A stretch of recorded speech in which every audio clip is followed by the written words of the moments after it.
Olá, boa noite. Vamos chegando.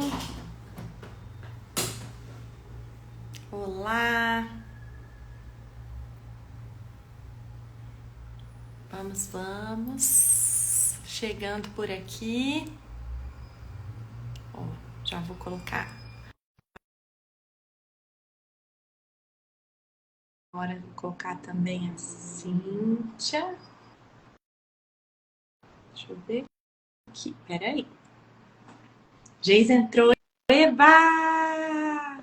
Oiê, Tudo bem, querida? tudo bem? E você? Me escuta bem? Sim, muitíssimo bem. Ai, que bom. Vou colocando aqui a Cíntia e a nossa intérprete, a Rosane. Pronto, todas convidadas. Só esperar um minutinho, que elas já devem entrar aí. Vamos chegar. Aí, Rosane, boa noite. Oi, Cíntia, boa noite. Oi, boa noite. Que bom ver vocês três mulheres que eu admiro tanto. Estou muito feliz. Eu quero agradecer demais pelo tempo, pela disponibilidade para esse papo de hoje. E é isso. A gente já começa começando, que é para não perder tempo. Antes de mais nada, vou fazer a minha audiodescrição e daí eu passo para vocês também se apresentarem e fazerem as suas audiodescrições, tá bem? Então, eu sou a Mariana, eu sou uma mulher de pele branca, eu tenho cabelos castanhos, cacheados acima dos ombros, estou usando um óculos de armação vermelho escuro, um batom vermelho, uma camisa branca e estou sentada atrás de mim, tem uma prateleira com livros e uma planta. E o meu sinal em Libras é esse aqui. Quem que faz agora? Geisa, pode ser você? Pode. Boa noite. Eu sou a professora Geisa, sou uma mulher branca de cabelos curtos, cacheados na altura do meu queixo. Estou com um óculos de grau de armação azul, uma blusa preta com um kimono colorido com fundo preto por cima. Atrás de mim um banner do Laboratório de Educação Inclusiva e o meu sinal em Libras é esse. Muito bom. Obrigada. Vai, Cíntia, você. Boa noite. Meu nome é Cíntia, o meu sinal em Libras é esse. Eu sou uma mulher de pele clara, tenho olhos castanhos, cabelos longos, com algumas mechas mais claras, a cor dele é castanho escuro. Estou vestindo um vestido off-white e estou sentada na minha casa. Atrás de mim há uma parede clara também, uma cor off-white, quase da cor do vestido. Tudo tom sobre tom. Bom, gente, para quem está chegando agora, essa live a gente vai falar sobre o cuidado na escola. A motivação para essa conversa é o contexto atual de discussão bastante acirrada e de eventuais distorções sobre o que seria o profissional de apoio, ou seja, aquele profissional que, pela política de educação inclusiva, cumpre cuidar, mediar o estudante com deficiência que precisa de apoio para comunicação, higiene, alimentação, transporte e por aí vai.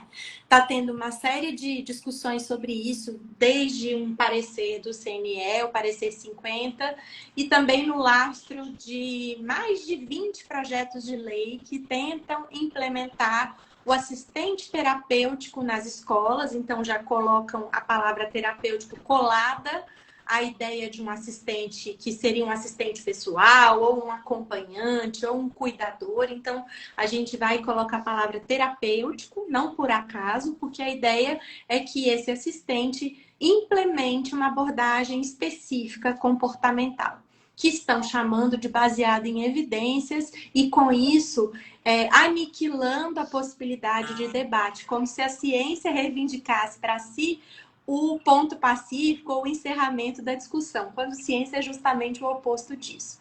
Então, motivadas por essa discussão toda, a gente achou que seria bom pensar aqui juntos o que a gente tem hoje na legislação sobre a figura do profissional de apoio ou do acompanhante, do mediador, do cuidador, seja lá que nome tem na sua rede, na sua cidade. E quais são as lacunas, né, que existem. E, além disso, como é que, mais do que a figura ou o serviço, né, qual é a base, a ética que tem que sustentar, na nossa opinião, esse serviço nas escolas. E aí, por isso, estão aqui Cíntia e Geisa. Geisa é uma professora da UDESC, ela coordena lá o Laboratório de Educação Inclusiva, que é uma referência para nós todos, o LED, faz um trabalho muito denso lá sobre isso, também no mestrado, no doutorado. Então, ela tem uma produção extensa, articulando as discussões da ética do cuidado com a educação inclusiva, com o desenho universal de aprendizagem, e aí a gente a convidou por essa razão, além de ser uma pessoa muito querida, e a Cíntia pela experiência na rede, né? A Cíntia é do Espírito Santo, de Vitória, a Geisa, eu falei, o DESC é Santa Catarina, Florianópolis, a Cíntia é Cíntia é Vitória, Espírito Santo, né? Servidora na rede e também atua na gestão, na Secretaria de Educação do município. Então, ela vai falar aqui também da experiência dela acumulada na rede, inclusive como atendimento educacional especializado, mas esse foco já não é o de hoje. O foco aqui é profissional de apoio. E aí, eu já passando a palavra para elas, que só estou situando aqui quem são as duas e por que dessa conversa, mas a ideia é a gente ouvir as duas. Eu queria introduzir o assunto com uma pergunta para a Geisa. Né? Porque a gente escuta, Geisa, muitas famílias dizendo assim, mas a escola disse que não é função dela trocar a fralda do meu filho. Que meu filho, como ele já tem 10 anos, 12, 14, não é função da escola trocar a fralda. Não, ou que não é função da escola passar a comida na gastrostomia. Só um técnico em enfermagem pode fazer isso. Outra coisa que a gente escuta mas o autista, ele precisa de alguém que saiba lidar com as crises, porque ele tem muitas crises, ele pode ter um comportamento agressivo, violento, e as pessoas não sabem lidar com isso. Então, precisa de ter alguém junto com ele, obrigatoriamente. São frases que a gente escuta muito comumente das famílias. E aí eu queria te perguntar, Geisa, qual que é o lugar do cuidado na escola? O cuidado é educativo? O cuidado é pedagógico? Como é que a gente pensa o cuidado nesse contexto? Então, Mariana, eu entendo que essa discussão ela está muito efervescente no Brasil e a gente precisa realmente pensar o que é a escola, quem são os sujeitos que ocupam o espaço da escola e o que é o cuidado no contexto escolar, né? Eu entendo que para a gente chegar no que é o cuidado nesse contexto, é importante entender qual a função social da escola, para que ela serve, a quem ela atende. E aí a gente entende que vivemos um sistema educacional inclusivo no Brasil, no qual todas as pessoas aprendem em conjunto, coletivamente, nesse espaço, né, sem segregação. E aí, se é sem segregação, todas as questões que se atrelam ao bem-estar de uma criança, de um adolescente, nesse contexto, é a função da escola. E nisso nós temos o encontro com as questões do cuidado, sejam atitudes, sejam o serviço, seja o trabalho do cuidado, né? Então, temos aí o cuidado numa dimensão mais ampliada, que não é esse cuidado assistencial do qual a gente fala muitas vezes, que é só a alimentação, a troca de fralda, mas isso também é um ato pedagógico, isso também é educativo e ele precisa ser ocupado, esse espaço, por profissionais de educação que transformem esse lugar de uma troca de fralda, de uma alimentação como um ato pedagógico, né? Então, eu entendo que sim, o cuidado nesse contexto da escolarização, ele é um cuidado educativo. E aí, conviver nessa relação com a diversidade humana, o cuidado, ele vai além de ser uma obrigação exclusiva do professor, mas ele passa a ser uma função de todos aqueles da comunidade escolar, né? Desde do pessoal da portaria, da chegada, como que recebe um aluno, que atenção que ele tem a esse estudante quando ele está chegando, as suas necessidades. É função da gestão escolar pensar aí a distribuição desse cuidado nesse espaço, seja na alimentação, com o pessoal do refeitório, da cantina, né? Não sei como que chama aí nas diferentes regiões do Brasil, mas aqui é os refeitórios, né? Enfim. Então, eu entendo que esse lugar da educação, ele deve ser ocupado por profissionais da educação, né? Profissionais que compreendam numa relação do planejamento, de uma relação de aprendizagem. E aí, eu também entendo que o cuidado, ele deve sair do plano do privado para um contexto do público. E o que é o cuidado nesse contexto do público, né? É um cuidado no qual a gente vai traçar aí estratégias, traçar situações que o corpo docente, gestor, vai assumir algumas funções, sim, nessa relação.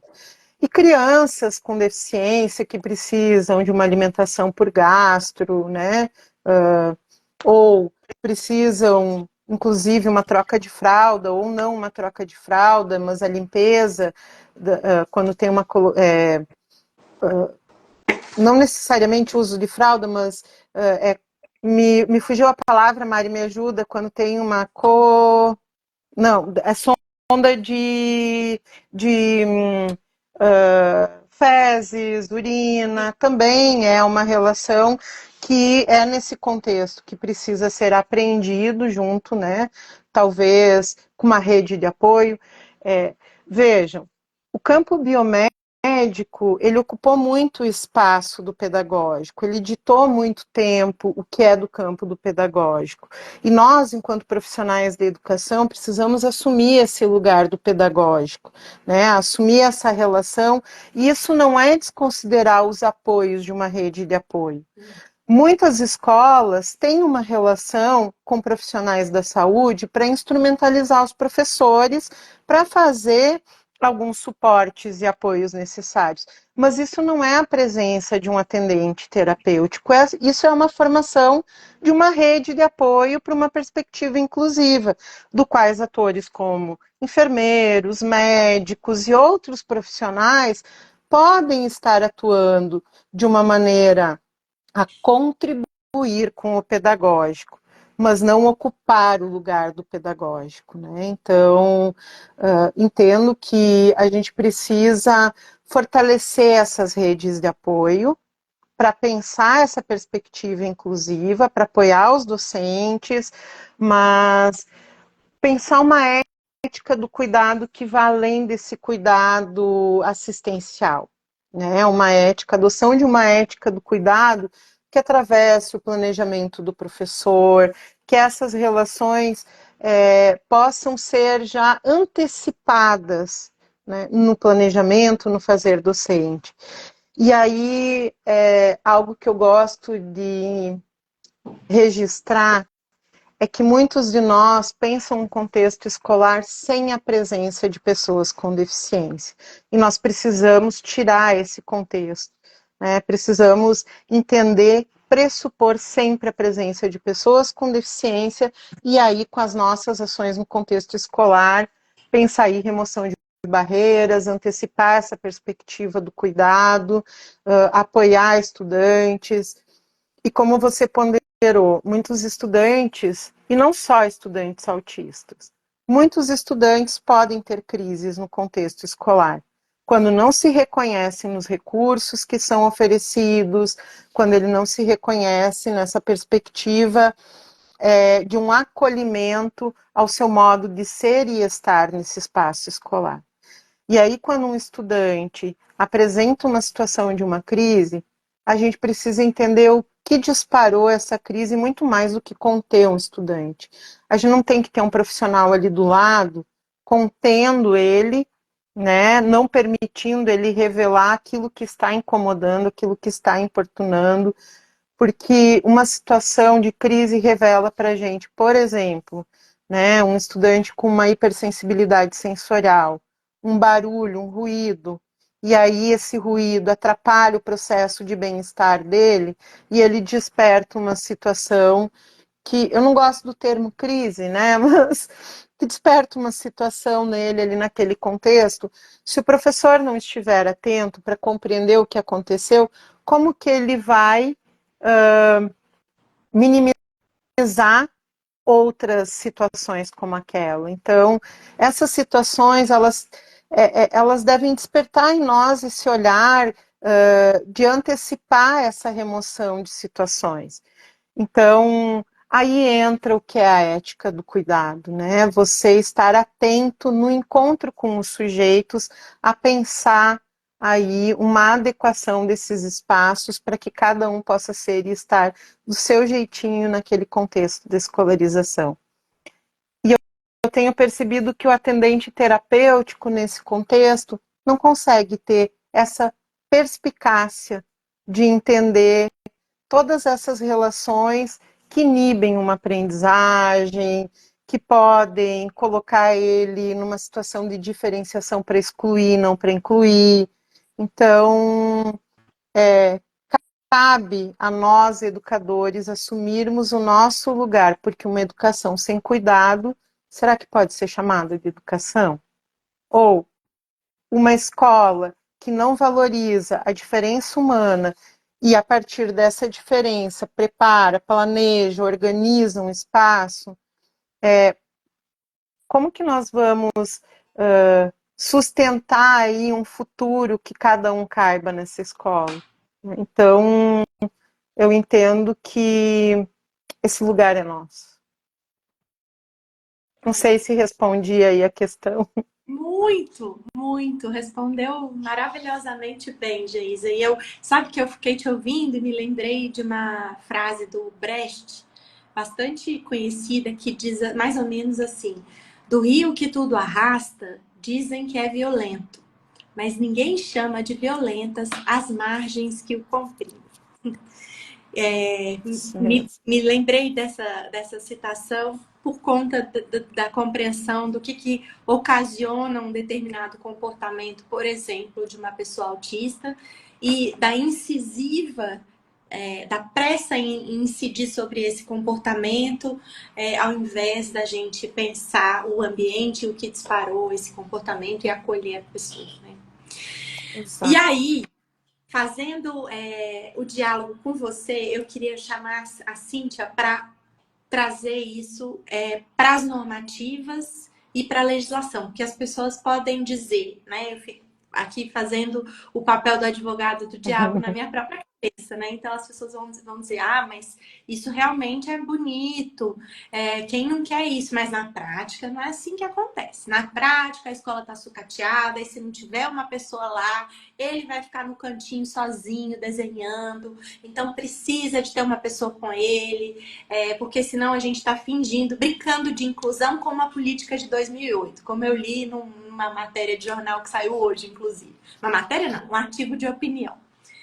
E aí, Cíntia, eu queria que você, que tem tanta experiência, né, na gestão e no sistema de ensino público, que você nos dissesse como é que isso está organizado na legislação, como é que as famílias podem reivindicar os seus direitos e qual é a lacuna, o que tem acontecido que tem gerado essa demanda. Fala pra gente a sua percepção. Tá mudo, Cíntia. A gente não tá te ouvindo. Agora vocês estão ouvindo. Tá bom. Então, gente, primeiro, eu acho que é preciso a gente destacar, né, esse profissional de apoio escolar, o profissional de apoio, qual é o papel dele e de onde surge. Então, nós temos, a partir da política nacional, vamos dizer, né, propriamente da Política Nacional de Educação Especial, na perspectiva da educação inclusiva de 2008, nós temos uma série de documentos produzidos no sentido de orientar os sistemas de ensino a incluir os alunos com deficiência nas escolas comuns. E aí surge o debate, né? Emerge a necessidade de se debater aos alunos que demandam apoio para as rotinas de alimentação, higienização, locomoção e também de comunicação no ambiente escolar, como eles seriam atendidos. Então, se cria dentro, né, das normativas, dentro da própria regulamentação da educação especial, na perspectiva da educação inclusiva, um profissional levando em consideração, sustentado primeiro no modelo social, né, da deficiência, então a gente abandona aquele modelo clínico, a articulação entre o cuidar e o educar, que eu acho que a professora Geisa foi brilhante, né, em falar que o cuidar, ele também é pedagógico. No entanto, ele vai ser pedagógico e educativo, né, no sentido de não dos conteúdos e dos conhecimentos escolares, mas sim de um ato educativo e que não está restrito somente a esse profissional, né? Nós temos também a proposta de políticas intersetoriais, que elas vão dialogar entre si, né? E nós temos em pensar nesse profissional de apoio escolar como um garantidor também da acessibilidade para que esses alunos entrem e permaneçam, né, no ambiente escolar. Então, quando se institui esse profissional de apoio, e aí nós temos, inclusive, Mariana, eu gostaria assim, de destacar que a figura desse profissional ela já está regulamentada desde 2010. Então, eu vou destacar aqui, gente, três documentos oficiais que regulamentam a ação do profissional de apoio. Por que eu vou destacar? Nós temos observado uma tentativa de sobrepor um conceito, uma definição, uma atribuição que já está instituído. E isso não me diz só sobre alterar a atribuição, a atuação desse profissional, mas um projeto de destruição da função social da escola, como a professora Geisa falou, inclusive para as pessoas com deficiência. Então, eu destaco aí a nota técnica número 19 de 2010, né, publicada pela SECADI, no dia 8 de setembro de 2010, que foi produzida pela Martinha Claré e a Cláudia Dutra.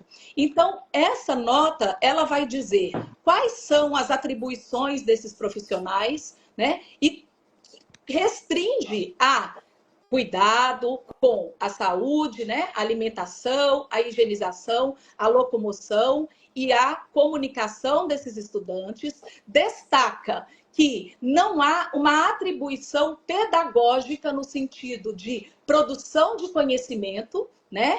E que esse trabalho desse profissional de apoio escolar, ele deve estar articulado com toda a equipe escolar, né? Então, ele não pode ser um trabalho solitário.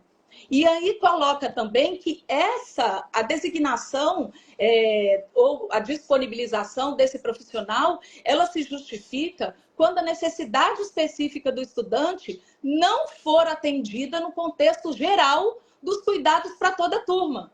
E aí, Mari, é muito interessante, porque a gente via isso muito na gestão do setor em que eu atuava, na Secretaria de Educação, né? Da Educação Especial em nível estadual, quanto eu vejo muito no Conselho Municipal de Educação de Vitória, do qual eu sou conselheira, e também vejo nos grupos, as famílias, os questionamentos, até mesmo de muitos profissionais da educação, em dizerem, mas é direito do meu filho ou do meu aluno, né, o profissional de apoio escolar. Então, há uma confusão, uma distorção, como se esse atendimento, né, ele fosse conferir um status VIP personalizado, né, não numa diferenciação positiva, mas uma diferenciação negativa, que eu vou dizer aí, né? Então, por exemplo, há algum tempo uma mãe veio me procurar me pedindo ajuda para ir ao Ministério Público, porque no berçário, ela é mãe de uma criança com paralisia cerebral, e no berçário negaram o profissional de apoio para a filha dela. E aí eu conversei com ela, né, e disse, mas o que um bebê de 8 meses, né, que o bebê tinha 8 meses na época, ele demanda diferente dos outros bebês de 8 meses? Ele precisa de ajuda para alimentação, mas todos os bebês precisam, né? Para locomoção, mas todos os bebês precisam. Para alimentação, né? Então, é uma característica do grupo. Então, o que o grupo, né, possui para atendimento a todas essas crianças? E aí ela compreendeu, né? No entanto, chama atenção porque quando ela chegou na creche, a própria diretora, né, falou para ela, olha, você não pode trazer a sua filha ainda porque nós ainda não recebemos o estagiário. Então, opa, peraí, também há uma substituição do profissional de apoio escolar para o estagiário. E o que eu considero assim mais grave de toda essa distorção é que nós temos também um movimento que tenta equiparar, né, esse apoio para todos os estudantes, como se todo aluno autista, como se todo aluno com síndrome de Down, todo aluno com paralisia cerebral demandasse esse apoio. E aí descaracteriza a educação inclusiva, porque ela vai falar dessa diferenciação pedagógica, né? No sentido do modelo social da deficiência, ou seja, para garantir o acesso e a permanência da pessoa na escola, né? Vai distorcer o conceito da educação inclusiva e também vai descaracterizar o que a gente fala sobre a individualidade do sujeito, né? Sobre a questão da própria desenvolvimento da autonomia desse sujeito e até a relação de pertencimento desse estudante com todo o grupo e não só com o professor, né?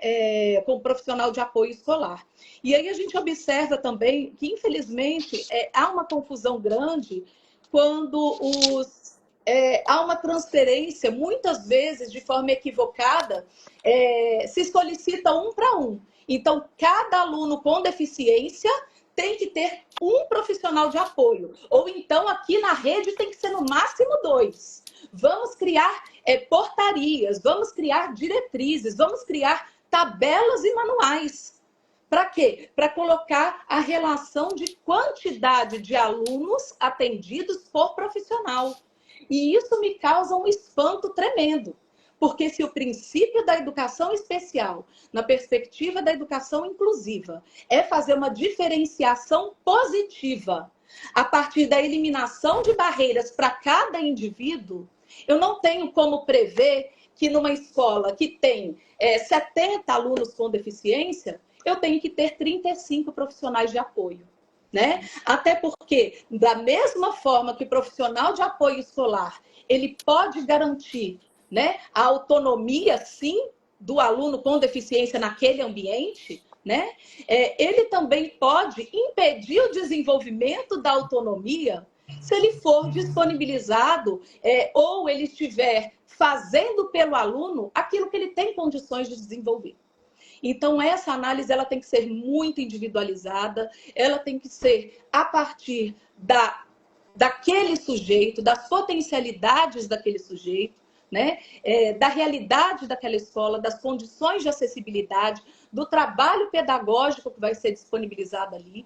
E, principalmente, gente, quem precisa designar ou quem precisa indicar a usabilidade, né, do profissional de apoio escolar ou não, não é a medicina, né? Não é outras áreas aí da saúde ou da assistência social. É o professor regente, é o professor de AEE, é o pedagogo, o diretor escolar, é a equipe escolar que vivencia com aquele aluno específico. Então, eu não tenho como destinar. E nós temos a nota técnica 24, né? que também foi produzida em 2013 pela Martinha Claret, e ela fala ela apresenta orientações para os sistemas de ensino em relação à implementação da Lei Berenice Piana.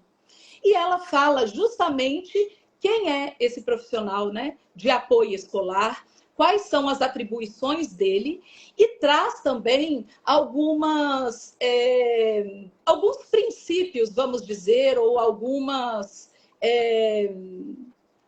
valores, alguns princípios, alguns norteadores para a formação inicial e continuada, né, dos profissionais de apoio, da equipe escolar, para a superação dos obstáculos que impedem o acesso à permanência das pessoas autistas no ambiente escolar. E aí vai falar, superar o foco de trabalho na estereotipia, na reação do estudante, e sim o quê? Compreender quem é esse estudante, o que causa, né, como a professora Geisa falou muito bem, o que desperta esse incômodo, a mediação pedagógica nos processos de aquisição de conhecimentos, a organização das atividades escolares, da rotina escolar, o reconhecimento da escola como espaço de aprendizagem colaborativa.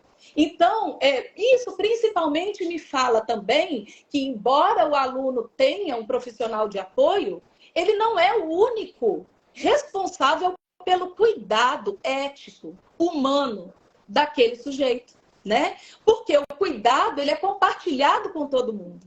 E nós precisamos sim, se nós queremos uma sociedade com mais justiça social, com mais democracia, a gente precisa sim instruir essas novas gerações que elas são corresponsáveis pelo bem-estar do outro.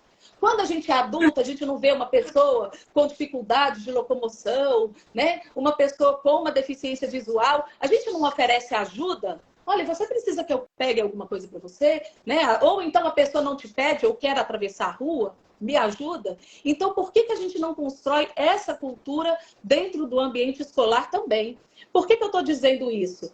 Infelizmente, ainda também é comum, de forma equivocada, muitas redes ainda entendem a presença do profissional de apoio escolar como condição sine qua non indispensável para garantir a presença do aluno com deficiência.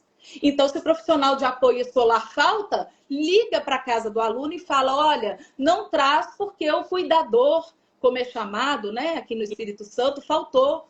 Ou o estagiário faltou. Isso é inadmissível, porque ali há outros profissionais dentro da escola, né? Há outros profissionais que podem colaborar nessas ações aí de remover as barreiras que impedem a participação plena de todas as pessoas, né, com deficiência.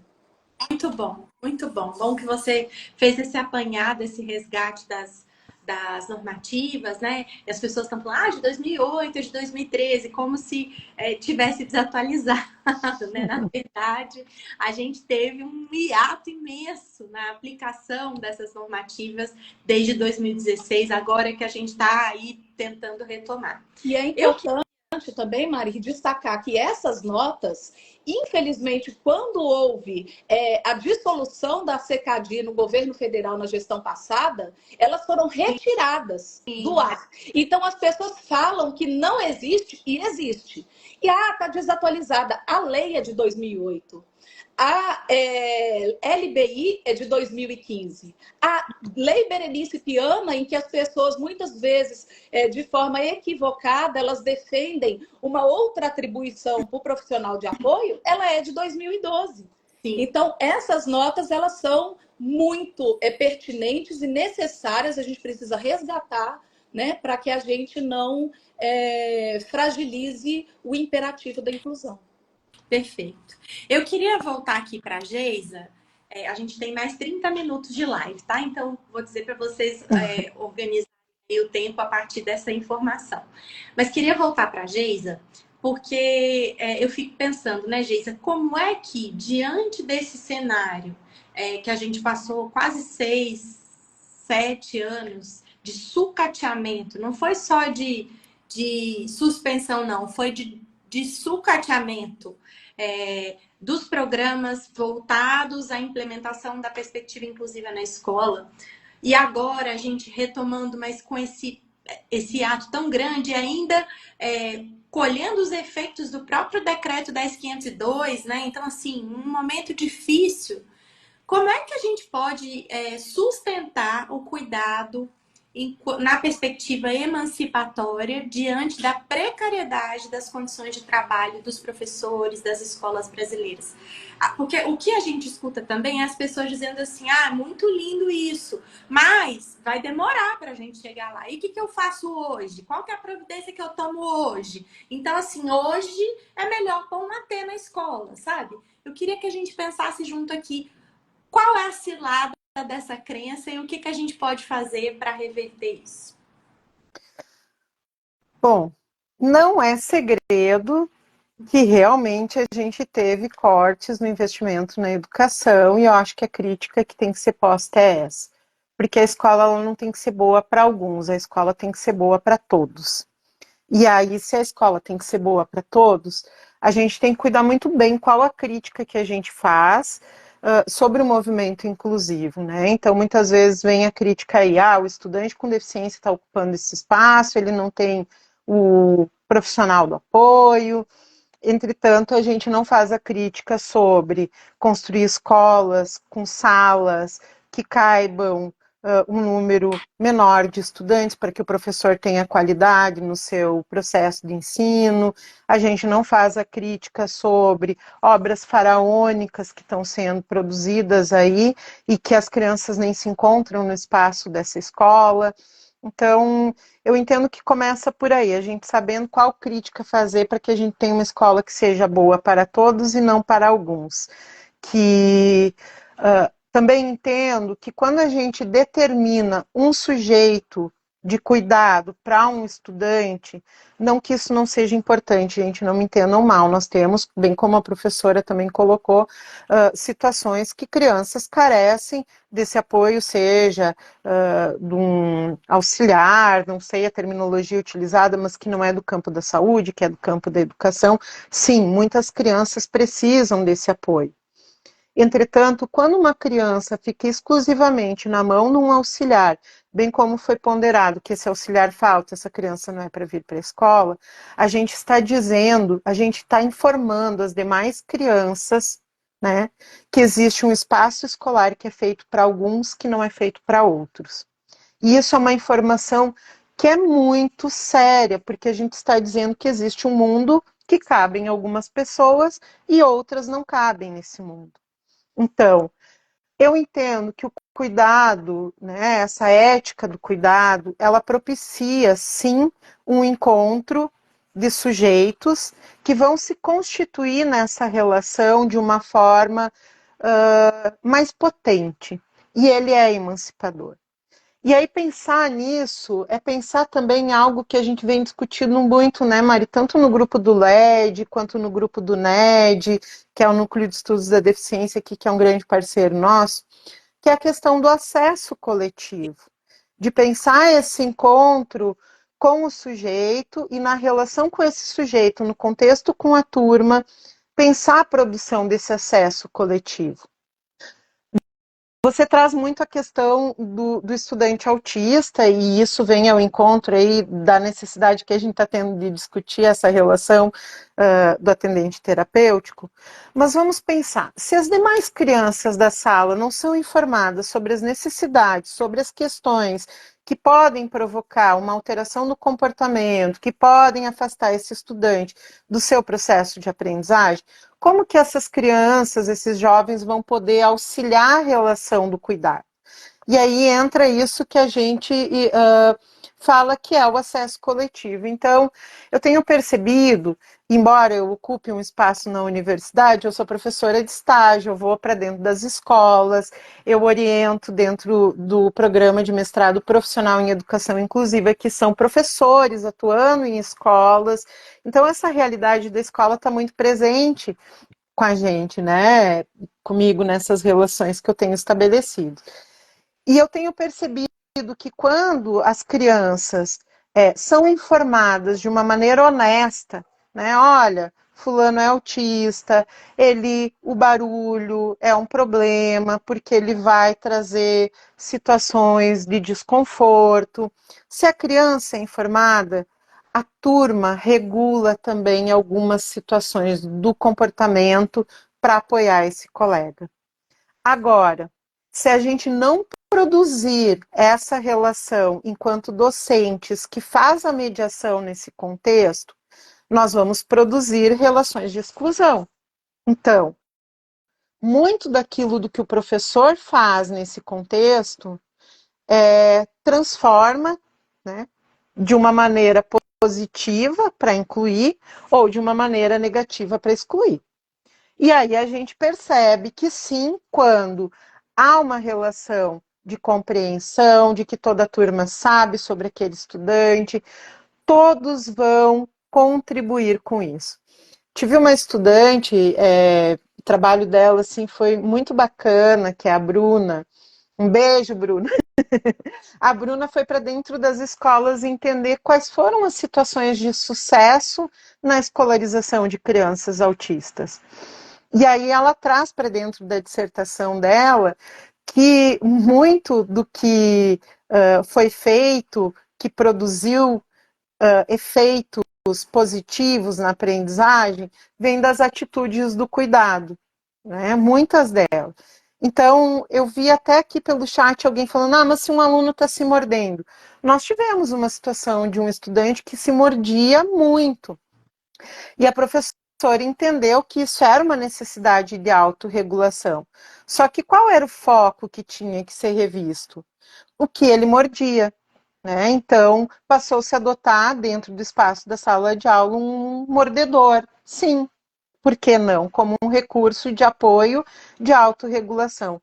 Quando os colegas percebiam que essa criança estava numa situação que ela ia começar a se autorregular ou que ela ia se morder para buscar um conforto, os próprios colegas da turma levavam o objeto para ele, né? Olha, seu mordedor está aqui, pode escolher qual você quer usar, enfim.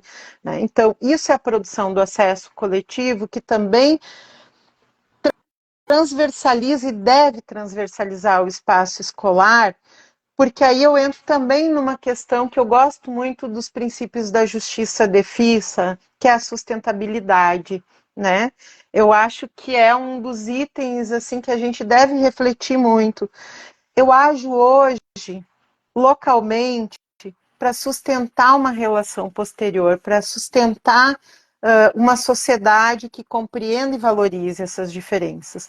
Então, se essas crianças não são informadas, se elas não aprendem com a diversidade humana, que adultos elas se tornam? Então, isso, ao meu ver, é emancipador, porque no processo essas crianças aprendem, transformam e começam a produzir uma cultura inclusiva na nossa sociedade. Então, creio que é um pouco isso, Mari.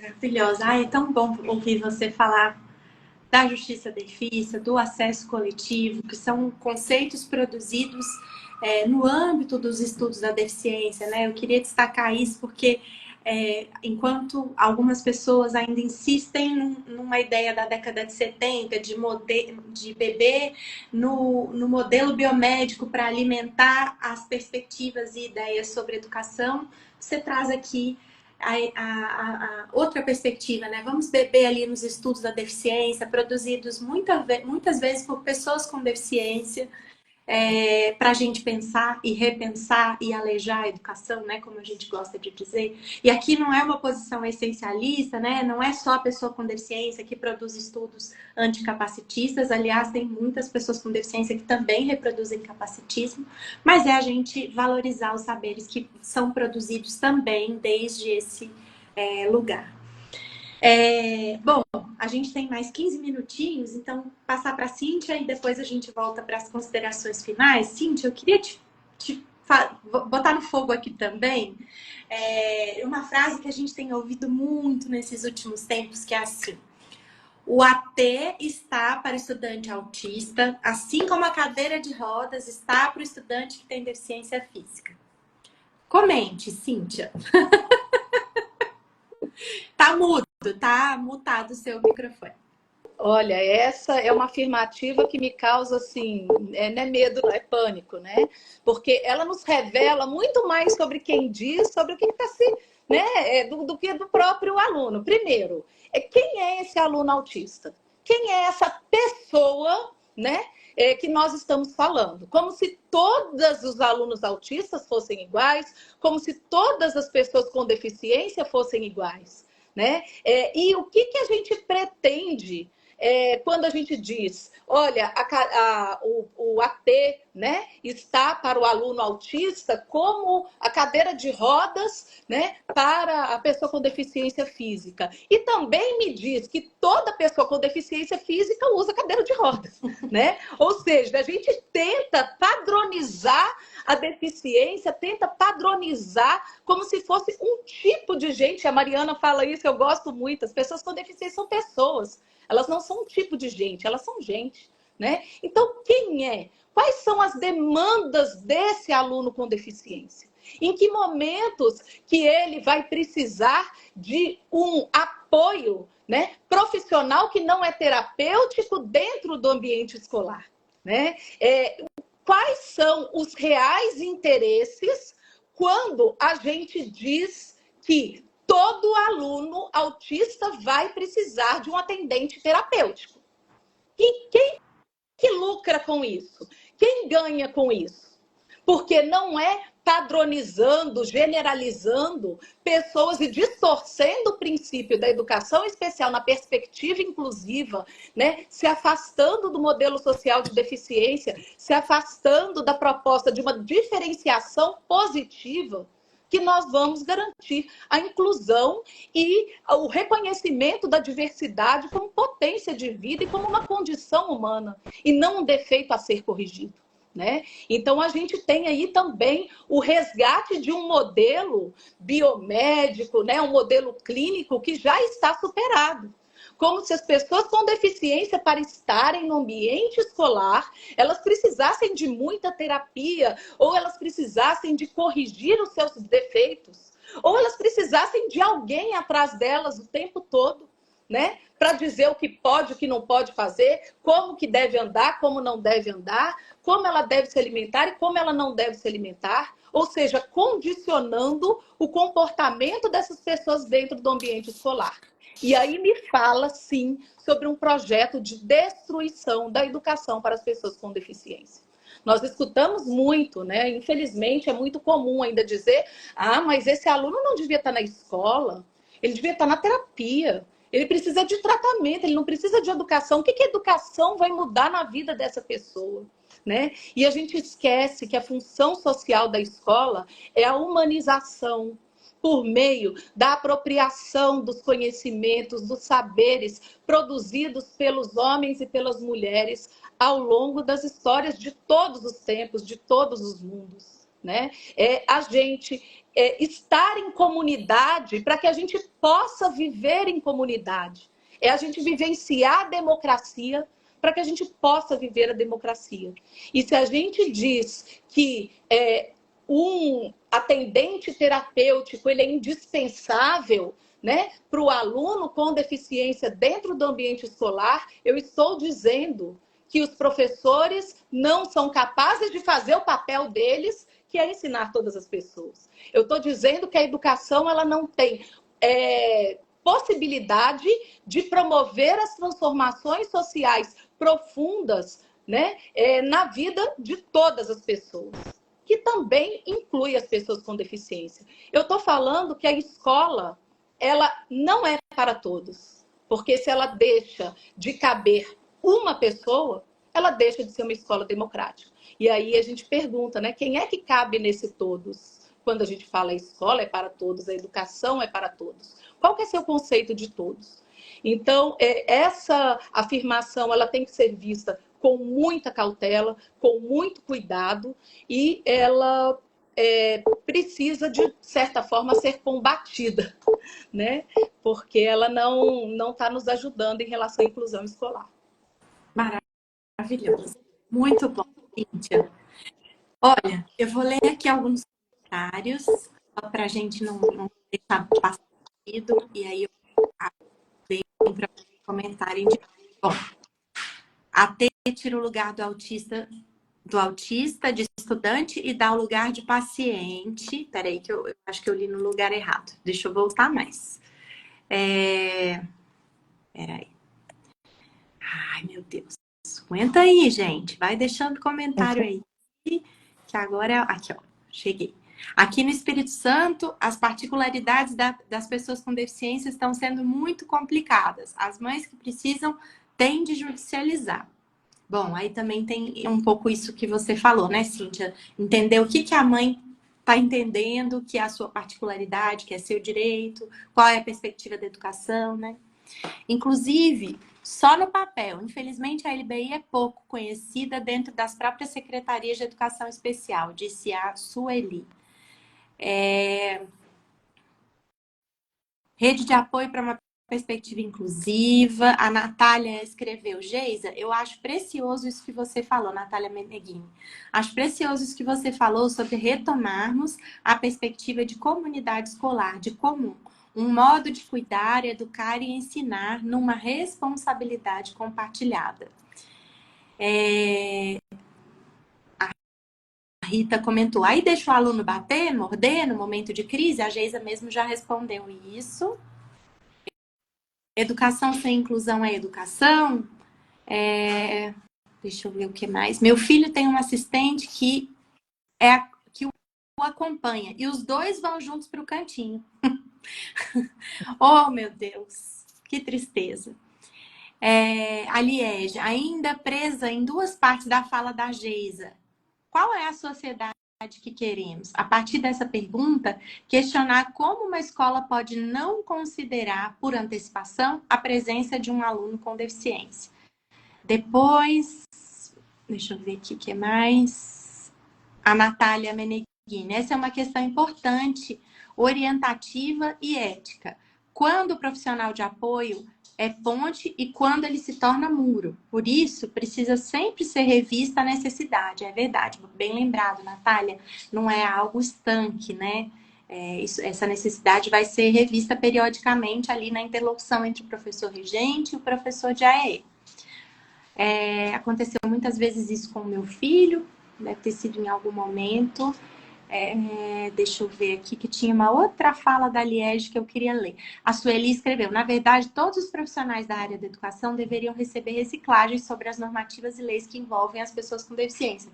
Nós concordamos, né, gente? A gente estava justamente falando isso, que essas formações foram interrompidas e, mais do que isso, as normativas foram tiradas do ar, né? A Liege escreveu: Flávio Arnes anunciou 350 milhões para as APAES. Por que esse dinheiro não é investido na escola pública comum? Por que esse sucateamento da escola comum? A quem ele interessa? Essa discussão sobre a Ronana, espero ter lido direito.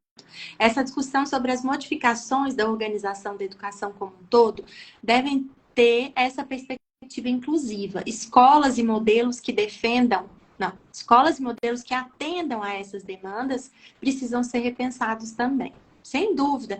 Aí, quando a gente passa a questionar a escola, os recursos, as práticas, os modelos de ensino, aí a coisa, né, melhora.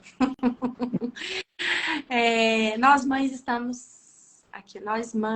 estamos realmente cansadas, exaustas em ter que informar os profissionais que deveriam saber e colocar em prática a inclusão.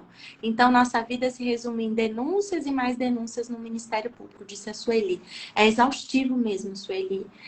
Depois de tanto tempo, primeiro que é uma política recente, né, de 2008, implementada até 2016 e depois não só interrompida, como desconstruída, sucateada. Então, de fato, é muito ingrata essa luta, né? É muito difícil mesmo. E aí, se me permite só uma coisa, Mari, isso que tu traz e que a Sueli traz, produz aquilo que a gente vai chamar da fadiga de acesso, que é muito comum, porque a luta, às vezes, ela é individual, ao invés de ser uma luta coletiva de todos por uma educação acessível. Perfeito, perfeito. Muito bem lembrado. É importante também pontuar, gente, que muitas das necessidades que são impostas, né, para que a gente faça uma defesa, olha, o tratamento ABA, a terapia ABA, a ciência ABA, né, o atendente terapêutico, ele é indispensável para a aprendizagem do aluno e coloca para muito além de trazer para a escola uma função que não é dela, né, também nos diz sobre o resgate de modelos que já existiram no passado e que não deram certo. Se tivesse dado certo esse modelo, nós não estaríamos hoje, em 2024, falando de inclusão, porque só existe inclusão porque existe uma exclusão. Então, nós já teríamos superado o problema, o desafio, né, de ter diferentes condições humanas dentro da escola. E a gente ainda está aqui falando de problemas de ensinagem, né? Que são traduzidos em problemas de aprendizagem e não tratados de forma social, mas individual, né? Como prega o neoliberalismo, né? E aí o mercado lucra bastante. A sala de aula informada, com um trabalho bem elaborado, é sensível ao alunado público-alvo. A Zineide falou isso. Acho que foi no momento que vocês deviam estar falando de quando a gente combina isso com os colegas, né, com a comunidade. Precisamos de uma revolução no sistema de ensino, a Rita falou. Precisamos de uma revolução na sociedade, né? De um modo geral. A gente precisa fortalecer os avanços, não desqualificar as conquistas. Disse o Neto, Fax Neto, será isso? Excelente discussão. Na minha cidade, toda discussão referente à alteia é conduzida por médicos geneticistas. Ações promovidas pela prefeitura. Olha bem, gente, que loucura. Aposto que é baseado em evidência. Ainda muito longe estamos de uma inclusão de fato, mesmo em espaços com boa vontade, mas a realidade está muito longe do necessário para que as nossas crianças estejam verdadeiramente nos espaços. Tem muito a caminhar mesmo. Enfim, gente, várias palminhas, vários comentários elogiosos, perguntaram se a live vai ficar salva sim.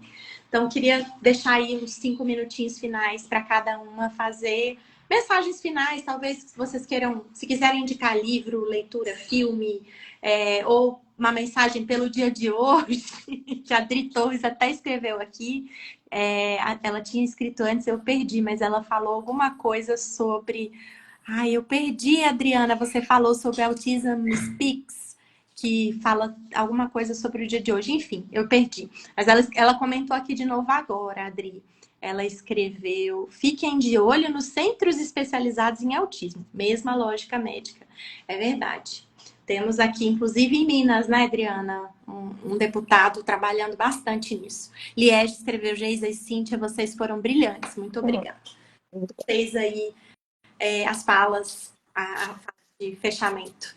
Cíntia, primeiro ou primeiro Geisa, como prefere? Então vai, Geisa. Tanto faz. Eu quero agradecer a oportunidade desse encontro, desse diálogo, que eu entendo que é muito importante. Quero retomar aqui uma frase da Eva Kitei, né? Que eu acho que é uma leitura imprescindível aí, os textos da Eva Kitei, e que ela fala que chegou o momento da gente pensar, para além de que filho a gente vai deixar para esse mundo, que mundo a gente vai deixar para os nossos filhos. Então eu entendo que a gente precisa de alguma maneira agir urgentemente para que novas gerações não venham sofrer ainda situações de exclusão como a gente vem percebendo. E outra coisa que eu acho que é muito importante a gente pensar, e que na minha fala eu não tive a oportunidade de trazer ainda, é ter um cuidado que não seja hierárquico, um cuidado de respeito e de valorização do sujeito cuidado, né? Quem é esse sujeito do cuidado, o que ele deseja, quais são as suas necessidades, e não aquele especialista que sabe o que é melhor para o outro, né? Então, um cuidado que esteja num plano horizontal de relação e não hierárquico. E aí eu sugiro a tese da Ilse Zirbel, que eu acho fantástica, a tese da Ilse, quando ela traz quem é esse sujeito do cuidado e como esse sujeito do cuidado também produz cuidado, né? Que aí entra a relação da interdependência, que é algo muito importante nesse campo. Então, a Ilse Zirbel, ela traz uma política feminista do cuidado na sua tese, para quem quiser aprofundar aí os estudos nesse campo, e são essas sugestões que eu deixo para a gente caminhar pensando esse cuidado ético-político, né? Então, agradeço profundamente essa oportunidade de diálogo, Mariana, e que a gente siga aí se fortalecendo nessa luta anticapacitista. E sugiro também a leitura do material produzido pela Mariana, pela Carla, Como Educar Crianças Anticapacitistas, que vem ao encontro disso que a gente vem discutindo, sobre essas relações que emancipam pessoas. Muito obrigada. Obrigada, Geisa. Cíntia, não esquece Olha, eu quero agradecer imensamente pela oportunidade desse diálogo, né? Que são apenas algumas provocações, a gente ficaria horas aqui, eu ficaria particularmente horas, principalmente ouvindo a professora Geisa, e dizer que antes da gente apontar dedos, de delimitarmos, né, ou de impormos um tipo de atendimento, é para a gente analisar quem é essa pessoa e, principalmente, pergunte para a pessoa, né? O que eu posso fazer dentro do ambiente escolar para facilitar, né, o seu deslocamento, para facilitar a sua relação com esse ambiente, com os colegas, né, com o outro, com o meio, para que a gente não corra o risco de cair num colonialismo, né, da pessoa com deficiência. Então, o que esse aluno pode dizer para a gente sobre ele? Né? Se o aluno tem idade, se o aluno pode responder essas perguntas, eu não tenho por que buscar a mãe dele, eu não tenho por que buscar o pai dele, eu não tenho por que buscar a professora de AEE, né? Então, o que a gente precisa para promover todas as condições para que você permaneça nesse espaço que também é seu? Então, escutem as pessoas com deficiência. Se você as pessoas com deficiência, mas elas não falam, elas sabem se comunicar, né? Comuniquem-se, busquem formas de interagir, de entrar em contato, mas entrar em contato de verdade com essa pessoa com deficiência, para a gente não reproduzir, né, um modelo discriminatório, um modelo que infantiliza, que segrega, que oprime, que mata, né, as pessoas com deficiência, porque elas são consideradas menos aptas, menos capazes de estarem nesse mundo, né? E acessibilidade, gente, é algo que todo mundo um dia vai precisar. Se tiver o privilégio, né, de chegar numa idade mais avançada, a acessibilidade ela tem que estar disponível para todo mundo. E a gente entender quais são esses recursos de acessibilidade para cada indivíduo, né, sem reduzir a ideia da incapacidade. Também quero deixar, lógico que eu vou deixar e convidar para a leitura as notas técnicas, número 24, número 19, e também uma consulta, que é a nota técnica número 28, que ela resultou de uma consulta do Ministério Público do Espírito Santo, da promotora, doutora Maria Cristina Rocha Pimentel, que é do CAOP aqui do Espírito Santo, que faz um trabalho brilhante, teve uma participação incrível na extinção das escolas segregadas, né? E a matrícula dos alunos com deficiência, e ela fez uma consulta à SECADI sobre o profissional de apoio, né? E a SECADI, em 2013, respondeu, que originou essa nota técnica número 28, e que ela traz esclarecimentos fantásticos, e acho que também é uma leitura importante. Eu vou passar para a Mari colocar o link também dessas notas no CAU, e eu disponibilizo para vocês. Também recomendo o manual, né, de como educar crianças anticapacitistas, que é muito necessário, uma produção que ela deveria ser lida por todas as pessoas, né? Não só pelos profissionais da educação, mas principalmente, né, pelas famílias e por todo mundo que está nesse mundo. E é isso, gente. Vamos juntas nessa luta compreendendo os modos de ser de cada pessoa estar nesse mundo. Muito obrigada, gente. Eu acho que não poderíamos ter passado por esse dia de hoje tão atravessado por narrativas dos mais variados interesses, reafirmando o nosso compromisso com a escola, com a educação anticapacitista, com a luta contra todas as opressões e com o direito de todos sermos quem somos e vivermos com dignidade, tendo para isso acesso à distribuição equânime do cuidado, um cuidado de qualidade que garanta dignidade para quem precisa dele para viver, não só sobreviver, e para quem oferta. Obrigada pelo diálogo, obrigada pelo trabalho de vocês duas, cada uma no seu estado, na sua cidade, no seu locus de trabalho. Vocês são fundamentais. Eu agradeço demais pelo coletivo, pelo tempo que vivo e também porque sei que o que vocês fazem implica aqui diretamente no direito da minha filha estar na escola. Então, pessoalmente também agradeço por isso. E agradeço muito a Rosane, que sempre que tem live aqui, ela prontamente se voluntaria. Vocês veem que ela ficou 1 hora fazendo a interpretação em Libras sozinha para a gente garantir a acessibilidade como um compromisso. Então, Rosane, obrigada, querida, mais uma vez, viu? Um beijo a todos. A live vai ficar salva. Depois a gente sobe lá no YouTube também, para quem acha que é mais fácil compartilhar por lá. Eu coloco o link disponível. E tô vendo aqui falando mais lives. Mandem sugestões de temas para gente também pensar as próximas. Eu acho que eu adoro ouvir a Mariana falar sobre as experiências da Alice, né, no contato com o grupo. E quanto o grupo acolhe, né, as crianças, elas já reconhecem as necessidades de cuidado da Alice. Eu acho que isso é muito importante, Mari, porque nos incentiva, né, a apostar na educação dessa geração aí de forma mais solidária. Obrigada, Cíntia. Vou convidá-la, vamos ver se ela vai topar. E, Adriana, tô vendo que você está à disposição aqui. Estamos aí, vou te chamar também. Um beijo, gente. Obrigada. Boa noite. Até breve. Até. Boa noite.